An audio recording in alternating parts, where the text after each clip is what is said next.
Resumen capítulo 53 del libro de los ungidos. Nehemías logra lo imposible. Nehemías realizó sano y salvo su viaje a Jerusalén. Las cartas del rey para los gobernadores de las provincias situadas a lo largo de su ruta le aseguraron una recepción honorable y pronta ayuda. Ningún enemigo se atrevía a molestar al funcionario custodiado por el poder del rey de Persia y tratado con tanta consideración por los gobernadores principales. Sin embargo, su llegada a Jerusalén con una escolta militar, al revelar que venía en alguna misión importante, excitó los celos de las tribus paganas que vivían cerca de la ciudad y que con frecuencia habían manifestado su enemistad contra los judíos, a los que colmaban de insultos y vituperios. En esta mala obra se destacaban ciertos jefes de dichas tribus: Sanbalat, el horonita, Tobías, el amonita, y Gesem, el árabe. Desde el principio, estos caudillos observaron con ojos críticos los movimientos de Nehemías y por todos los medios a su alcance procuraron estorbar sus planes y su obra. Nehemías continuó ejerciendo la misma cautela y prudencia que hasta entonces habían distinguido su conducta. Sabiendo que sus enemigos estaban listos para oponérsele, ocultó la índole de su misión hasta que un estudio de la situación le permitiese hacer sus planes. Esperaba asegurarse así la cooperación del pueblo y ponerlo a trabajar antes de que se levantase la oposición de sus enemigos. Escogiendo unos pocos hombres a quienes conocía dignos de confianza, Nehemías les contó las circunstancias que la habían inducido a venir a Jerusalén, el fin que se proponía alcanzar y los planes que pensaba seguir. Obtuvo inmediatamente que se interesaran en su empresa y prometieron ayudarle. La tercera noche después de su llegada, Nehemías se levantó a la medianoche y con unos pocos compañeros de confianza salió a examinar por su cuenta la desolación de Jerusalén.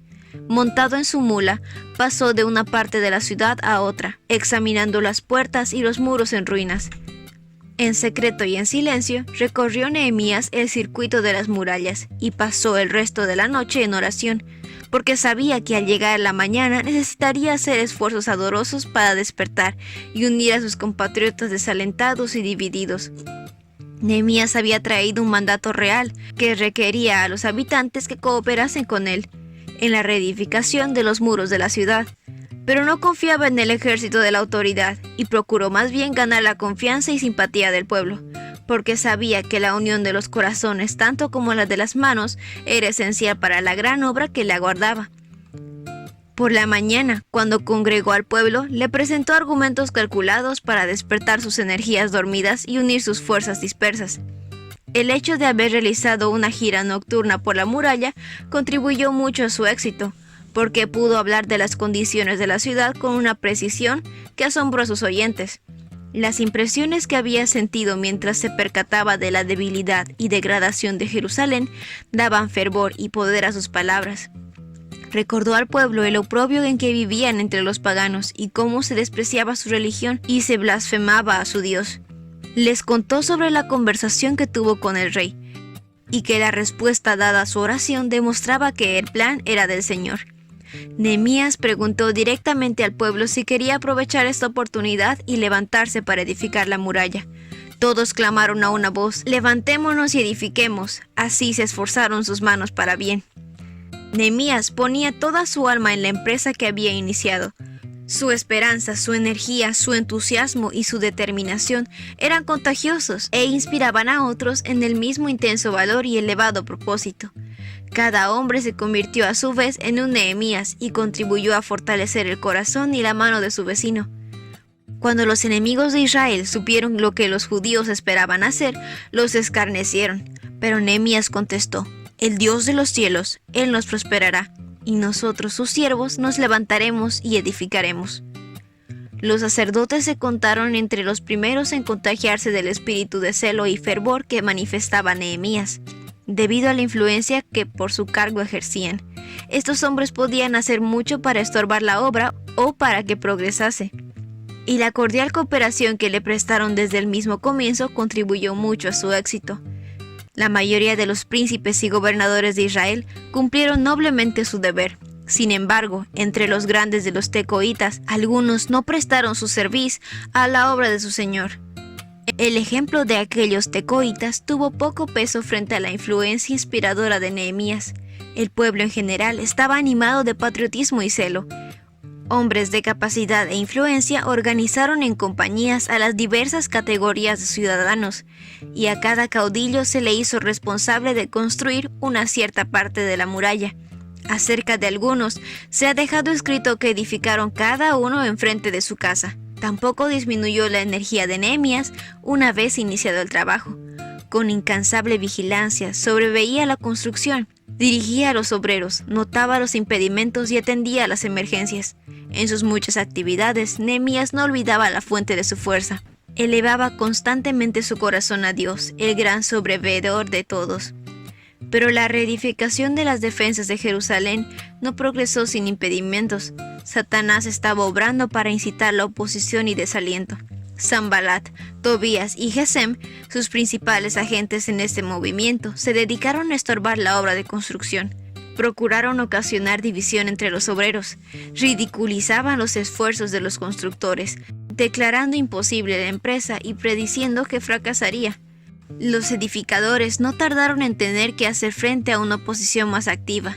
Se veían obligados a protegerse continuamente de las maquinaciones de sus adversarios, que, manifestando su amistad, procuraban de diversas maneras sembrar confusión y perplejidad, y despertar la desconfianza.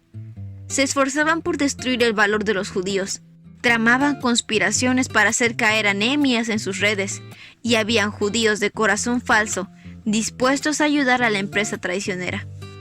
Se difundió la calumnia de que Nehemías intrigaba contra el monarca de Persia, con la intención de exaltarse como rey de Israel, y que todos los que le ayudaban eran traidores.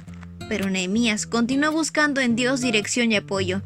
La empresa siguió adelante hasta que se cerraron las brechas, y toda la muralla llegó más o menos a la mitad de la altura que se le quería dar. Al ver los enemigos de Israel cuán inútiles eran sus esfuerzos, se llenaron de ira. Hasta entonces no se habían atrevido a recurrir a medidas violentas, porque sabían que Nehemías y sus compañeros actuaban comisionados por el rey. Pero en su ira, conspiraron todos a una para venir a combatir a Jerusalén. Se vio también a algunos de los judíos principales. Procuraron desalentarle exagerando las dificultades que entrañaban la empresa. Asimismo, los judíos que habitaban entre ellos, los que no participaban en la obra, reunieron las declaraciones de sus enemigos y las emplearon para debilitar el valor de los que trabajaban y crear desafecto entre ellos. Ante esta situación, Nehemías declara: «Entonces oramos a nuestro Dios y pusimos guarda contra ellos de día y de noche. Puse detrás del muro, en las alturas de los peñascos, al pueblo por familias con sus espadas y con sus lanzas y sus arcos. Dije a los principales y a los magistrados y al resto del pueblo: no temáis delante de ellos, acordaos del Señor grande y terrible, y pelead por vuestros hermanos, por vuestros hijos y por vuestras hijas, por vuestras mujeres y por vuestras casas». Cuando sus enemigos se vieron descubiertos, Dios disipó el consejo de ellos, y el pueblo volvió al muro, cada uno a su obra. La mitad de los mancebos trabajaban en la obra, y la otra mitad de ellos tenía lanzas y escudos y arcos y corazas, los que edificaban el muro, y los que llevaban las cargas y los que cargaban. Con una mano trabajaban y en la otra tenían la espada. Al lado de Nehemías había un hombre con trompeta, y en diferentes partes de la muralla se hallaban sacerdotes con trompetas sagradas. El pueblo estaba dispersado en sus labores, pero al acercarse el peligro a cualquier punto, los trabajadores oían la indicación de juntarse allí sin dilación. A los que habían estado viviendo en pueblos y aldeas fuera de Jerusalén, se les pidió que se alojasen dentro de los muros a fin de custodiar la obra y de estar listos para trabajar por la mañana. Esto evitaba demoras innecesarias y quitaba al enemigo la oportunidad de atacar a los obreros mientras iban a sus casas o volvían de ellas. La oposición y otras cosas desalentadoras que en los tiempos de Nehemías los constructores sufrieron de parte de sus enemigos abiertos y de los que se decían amigos suyos, es una figura de lo que experimentarán en nuestro tiempo los que trabajan para Dios. Los cristianos son probados no solo por la ira, el desprecio y la crueldad de sus enemigos, sino por la indolencia y inconsecuencia, tibieza y traición de los que se dicen sus amigos y ayudadores. se los hace objeto de burla y oprobio, y el mismo enemigo que induce a despreciarlos recurre a las medidas más crueles y violentas cuando se le presenta una oportunidad favorable. En medio del gran desaliento, Nehemías puso su confianza en Dios e hizo de él su segura defensa. Y el que sostuvo entonces a su siervo ha sido el apoyo de su pueblo en toda época.